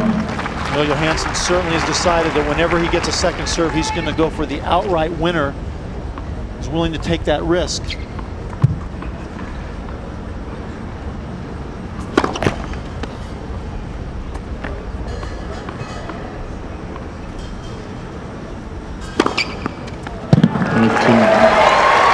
Agassi willing to take the risk on the second serve because he doesn't want to give Johansson an opportunity to step up the court, take advantage of the situation.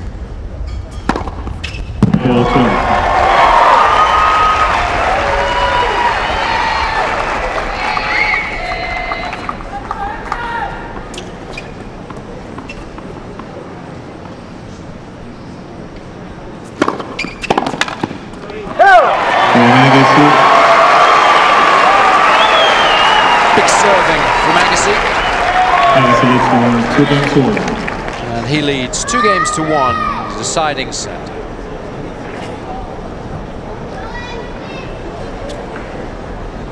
Well, you've got to say that Agassi has done well. He seems to be serving well, he seems to be moving pretty well. I'm sure he's had a chat with Darren Cahill. I'm sure he's got a pretty good idea of what he needs to do to get the right result here. Yeah, well, there's a definite strategy that he's employing on his serve now. In the deuce court, he seems to be going at Johansson's backhand as much as he possibly can, taking away the angle, not letting him swing away at those forehands that he's hitting so early when he gets a chance. And then in the backhand side, he's taking away the angle again. He's serving down the tee or into the body at Johansson's forehand, not allowing Johansson to take the backhand early and cut off the angle and drive the ball. So he and Cahill obviously exchanged words during the break, and Agassi, well, he's executing what he's been asked to do.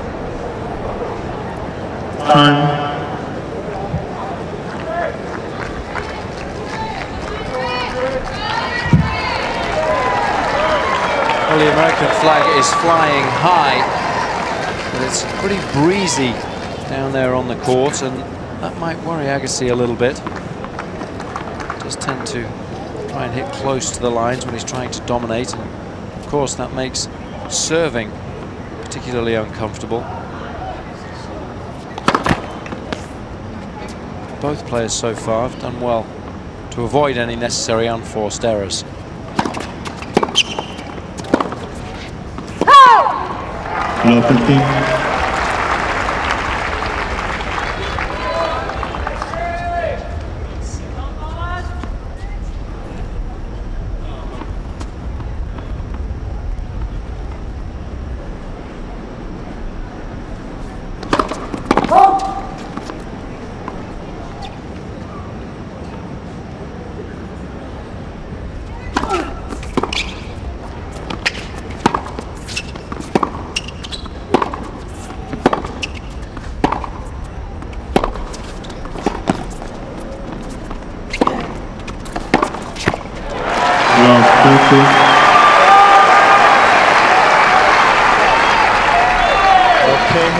Spoken to Agassi and say, you're going to pound this guy's backhand, because every chance Agassi has, he's going that direction. And Johansson serving into the wind at the moment, so Agassi can generate a little bit of extra pace down the other end of the court. 15-13. Life is so much easier for the Swede when he can get an effective first serve into play.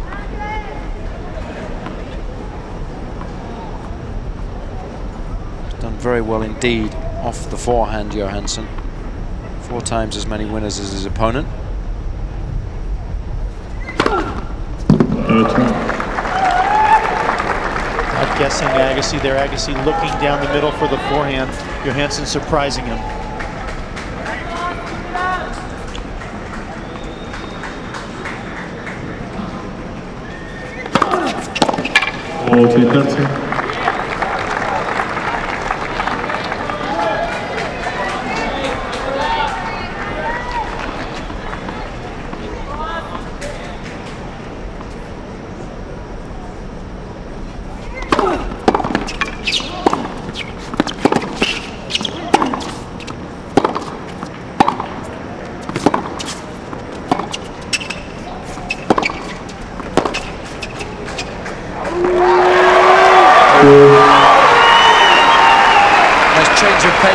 Agassi was behind early in the rally, and as soon as he had an opportunity, flattened out the stroke. Once he was ahead in the rally, he was always going to be favourite to win the point.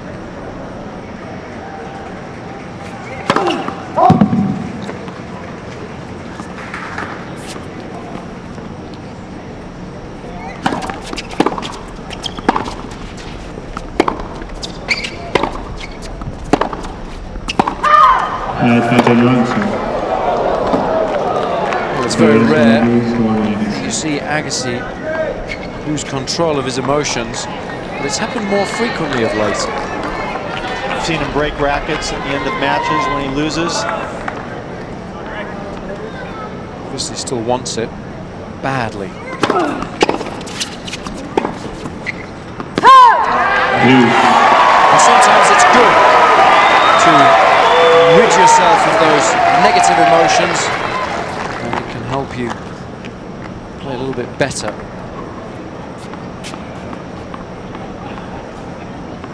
Huge game this, deuce.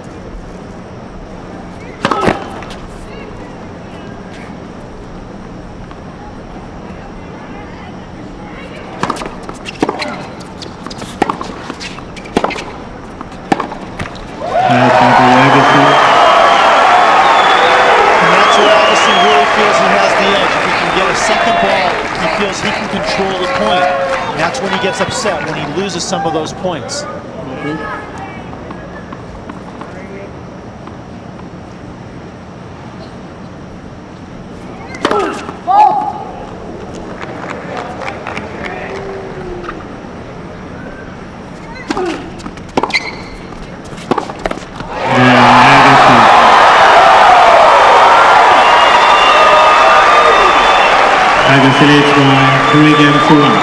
The unforced errors really starting to mount now for Johansson, 6 in total. And really he gifted that game to Agassi, who now has a distinct advantage in this deciding set with a 3-1 lead. And Johansson realizing that if he doesn't get the first serve in, then Agassi's going to start pummeling the shots at him, and Johansson then makes the errors.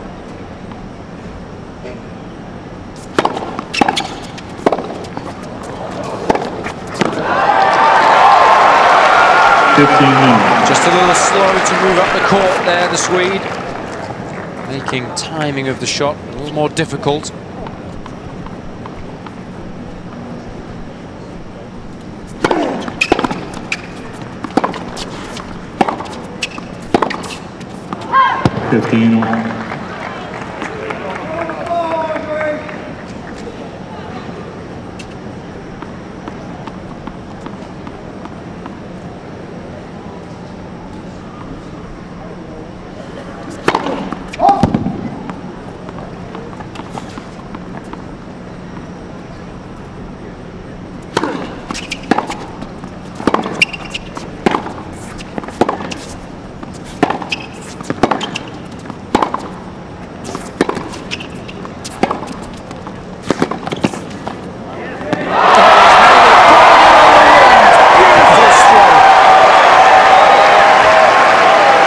Well, what can I say to what you said? Use the wind to his advantage. Johansson hoping and praying it goes wide, but not tonight.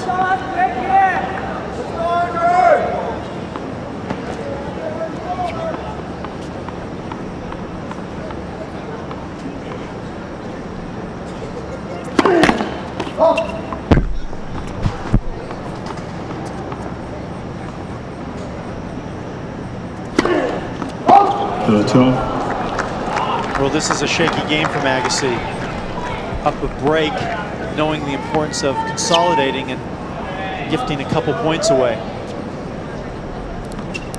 Third double fault of the set. He's got to be careful.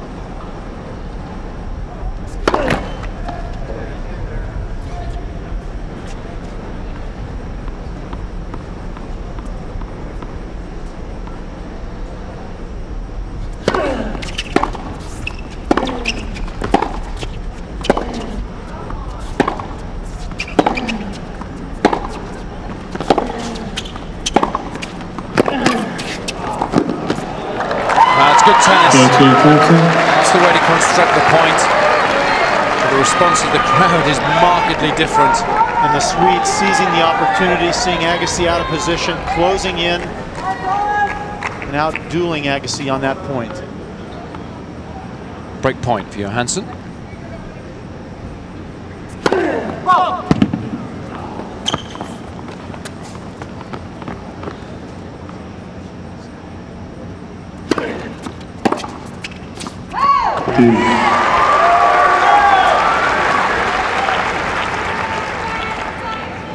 Golden opportunity gone by the wayside for Johansson. Well,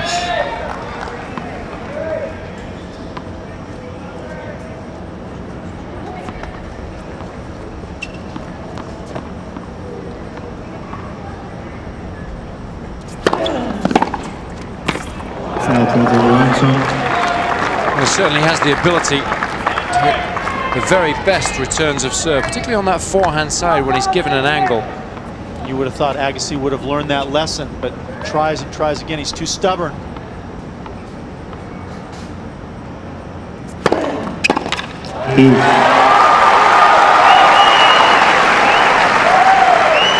I would be awfully surprised if Agassi didn't serve down the tee on this point.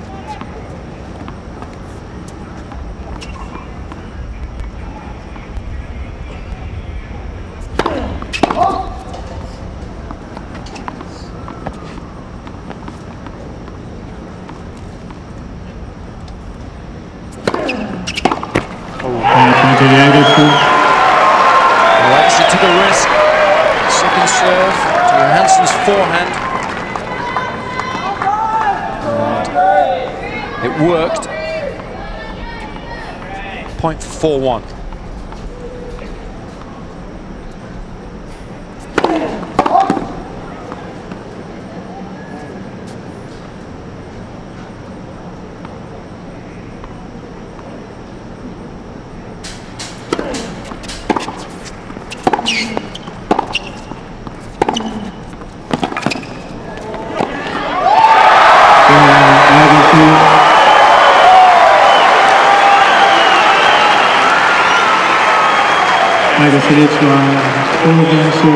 It's all looking very healthy indeed for Agassi.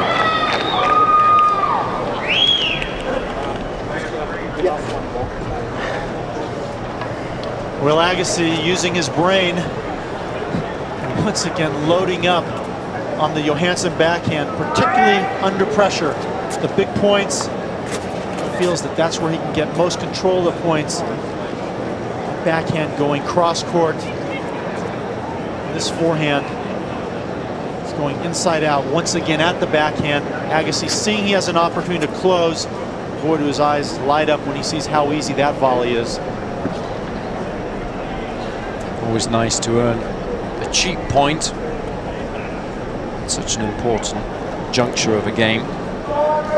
And he's responded superbly after the second rain delay, no doubt about it.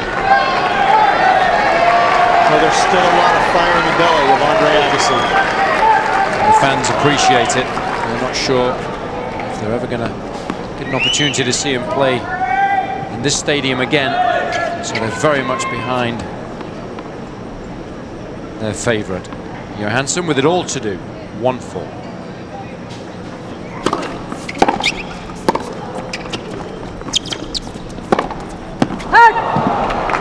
Low.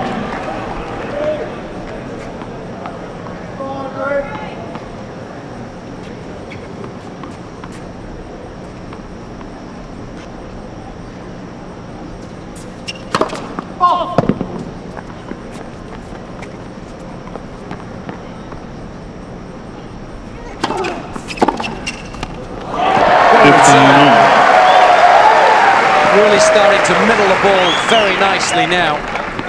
And so ready for that backhand, getting that second hand on there, getting his feet in position, holding firm and taking the ball well in front, using the height of the ball to go down the line, the high part of the net.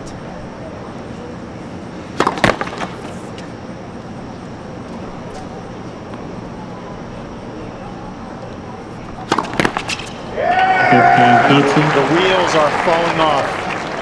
And that's a direct result of the phenomenal return that Agassi hit the point prior to that.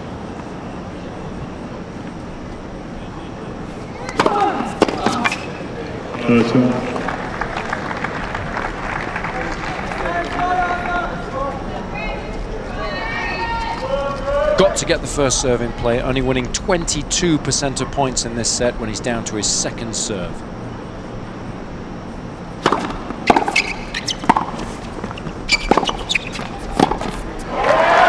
Surprise.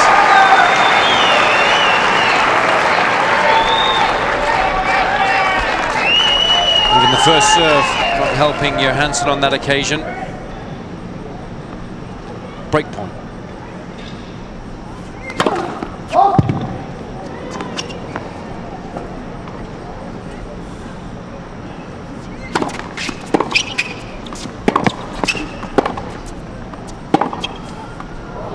Nicely done. Agassi wasn't expecting Johansson to try and change direction on the ball. Took him by surprise. Kept good length early on in the rally, and Agassi dropped the ball just slightly short. Paid the price.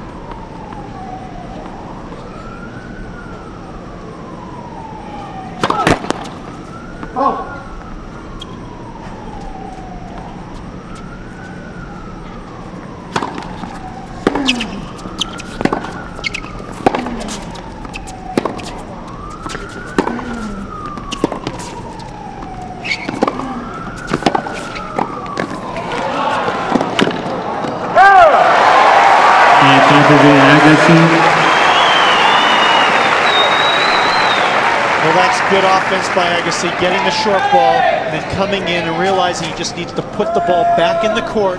Johansson not getting there in time and not reacting.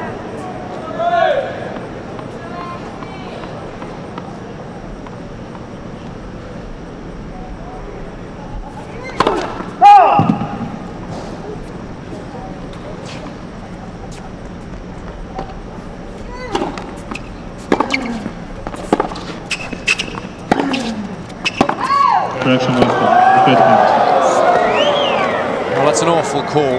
That ball was well inside the baseline. Agassi will be disappointed because having hit the ball that deep certainly put Johansson under an awful lot of pressure. And now, of course, the Swede gets his first serve. Nothing worse than a jittery lines person in a crucial match.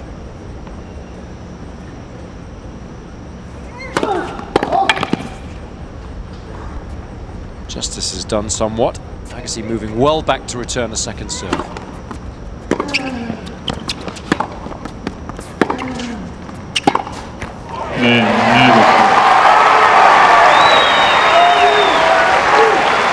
Agassi leads by 5 games to 1. Well, Agassi had a very intelligent game there. He was moving well back behind the baseline to return the second serve, something that you don't get him to do very often. I'm sure Cahill has had a discussion with him, and that's the tactics that they've worked out, but he normally likes to take the return well up the court, and Johansson distraught with his inability to hold serve. And now Agassi, after just an hour and 29 minutes, has an opportunity to serve for the match. We talked about Agassi changing strategy. We saw him also employ that similar strategy in the opening match against Fish, something we never used to see him do before, showing that he's starting to think a little bit more on the court.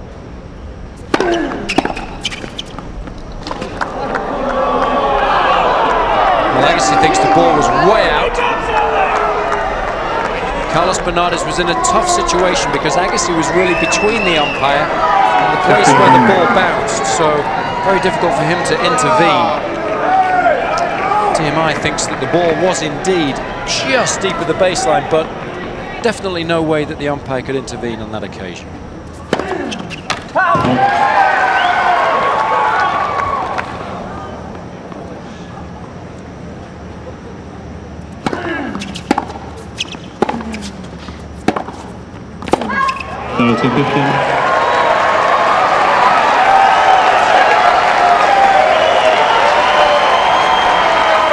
Second time lucky for Agassi on that particular line.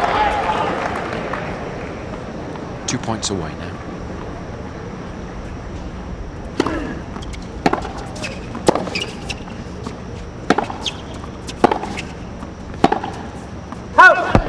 32-15. Well, it's all become a bit too much for Johansson, unfortunately, in this deciding set.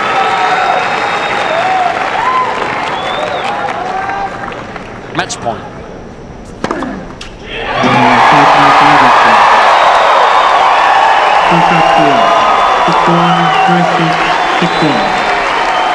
That's great stuff from Agassi. The fans absolutely delighted that they managed to gut it out and stay till past 11:30 local time. And why not? One of the greatest players ever to play the game has still got a little bit of tennis left in him. Agassi through in 3 sets, 6-1, 3-6, 6-1. Well, I think that was just a gritty performance from Agassi because Johansson was able to turn the match around. He was playing so poorly in the first set, Agassi playing so well. And then you thought that Johansson had the edge coming into the third set because he was able to start handling the Agassi serve, taking the ball early, and actually dictating points. But this man, he just still wants it so much, and he was able to recover from a poor second set, and then taking this game to a higher level in the third set, and really flustered Johansson at the end of this match. It was an excellent response by Agassi after the second rain delay. Even though he did lose that second set, hit back so strongly in the third and tried to dictate as many points as possible. It's all about playing the big points well. Agassi taking advantage of 4 of his 7 breakpoint opportunities, and Johansson just 1 of 5. And Agassi really thinking. He was having trouble when he was standing in close on the second ball, gave himself some more time, let himself get in the point, and once he got in the point, he considered himself to be the strong favorite. That's why he won the match.